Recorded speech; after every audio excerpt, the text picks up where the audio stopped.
Some interesting things are going on with Cody Rhodes and Brock Lesnar's feud. So we'll check out what's new there and what's still missing from that feud and much more. Let's start things off with everything related to Brock Lesnar and Cody Rhodes because there's some ups and downs that came from their recent segment. So to quickly recap on everything we've been given so far with this specific storyline, we have to start with the Raw after Wrestlemania. After suffering a loss to Roman Reigns at WrestleMania 39 due to several constant instances of outside interference, Cody Rhodes was furious and wanted a rematch against Roman Reigns. But after Roman Reigns and Paul Heyman declined the rematch, Cody suggested a tag team match instead. Roman and Heyman agreed, but set specific requirements for who Cody could pick as a partner.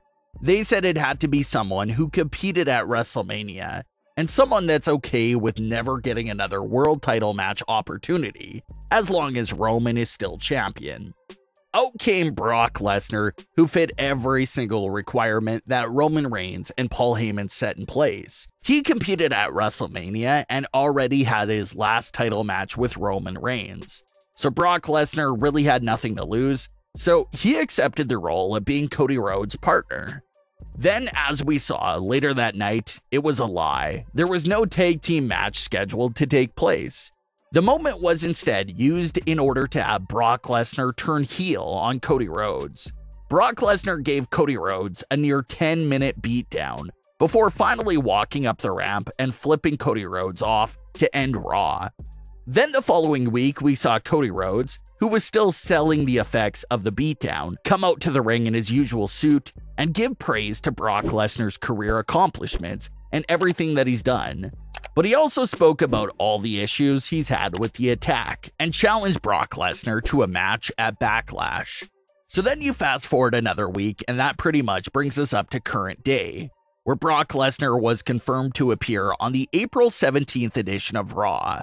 So Cody Rhodes comes out first, and the first big key thing to notice here is that Cody Rhodes is in a t-shirt and his usual ring gear. That itself was a big indication for the type of mood Cody Rhodes was in, and the type of business he was ready to take care of. Usually Cody Rhodes always comes out to the ring in a suit if he's not competing, but we saw that this wasn't the case here. He was ready and looking for a fight. Cody Rhodes grabbed the microphone and didn't waste any time. He called Brock Lesnar out right away, which led to Adam Pearce coming out and telling Cody Rhodes that he's not cleared to compete and how he can't let this happen. So Adam Pearce calls out some security guards to escort Cody Rhodes out of the ring. And that's when Brock Lesnar decides to make his entrance and come out to the stage. Cody Rhodes fights off that first wave of security guards and goes to make his way to Brock Lesnar. But Cody's met with several more waves of security guards that stop him from getting his hands on Brock Lesnar. So everyone is trying to hold Cody Rhodes back, while Brock Lesnar just stands there telling Cody to come get him.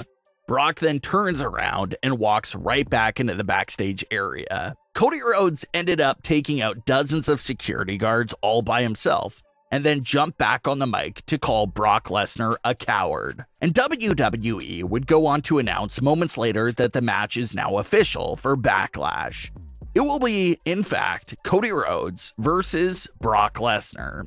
So this segment here from the April 17th edition of Raw was definitely meant to help Cody Rhodes and make him shine again, following the previous beatdown attack from Brock Lesnar. Cody was looking for a fight from the very start. Adam Pearce says that Cody isn't even cleared for action. So by WWE telling us that Cody isn't even cleared, it makes us look at Cody as being even more courageous to be out there looking for a fight when he's all banged up and shouldn't be out there at all. So Cody Rhodes is presented in this segment as this bold, courageous, and brave hero that doesn't care that he's hurt. He just wants to fight. And you can really get behind someone like that with a story like this. And not only that, but go back and count how many security guards Cody Rhodes took out all by himself. That was another little key factor they threw in there to build Cody Rhodes back up as being dangerous and being a credible threat towards Brock Lesnar.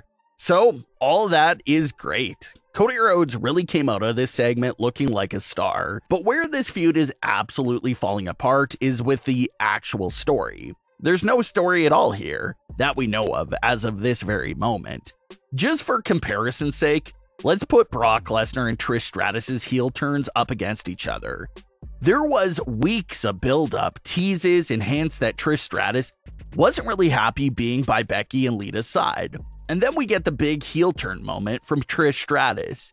That instantly pays off all the weird tension and body language that Trish was showing in the weeks prior. Then we get Trish's promo that perfectly lays out the entire story, motives, and explanations for why she did it and her actions. She explained that she felt like people were trying to rewrite her out of history, that it was her who first put women's wrestling on the map, how she shouldn't be a sidekick, how she shouldn't look like Becky Lynch's energy.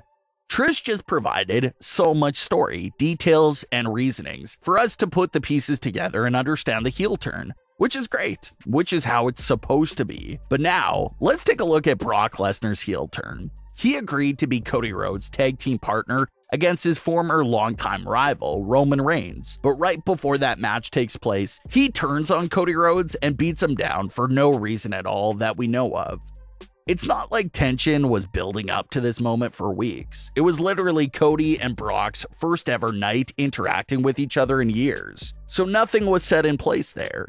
But everyone agreed that we should be patient and see what they do explain and tell us the backstory.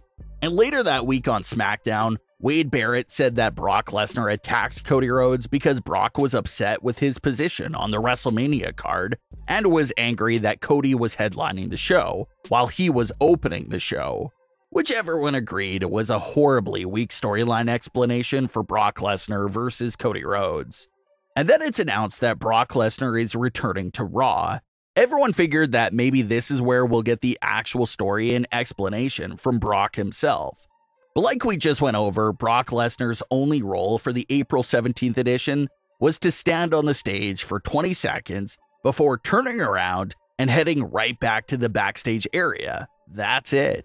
So even though technically the storyline advanced because the match had been made official for Backlash, it feels like the story actually didn't make any progression at all, because there's still no answer to the question of why did Brock Lesnar attack Cody Rhodes? Even with the match being official for Backlash, we, the audience, still can't answer the question of why. Why is this match happening? Why did Brock Lesnar go after Cody Rhodes?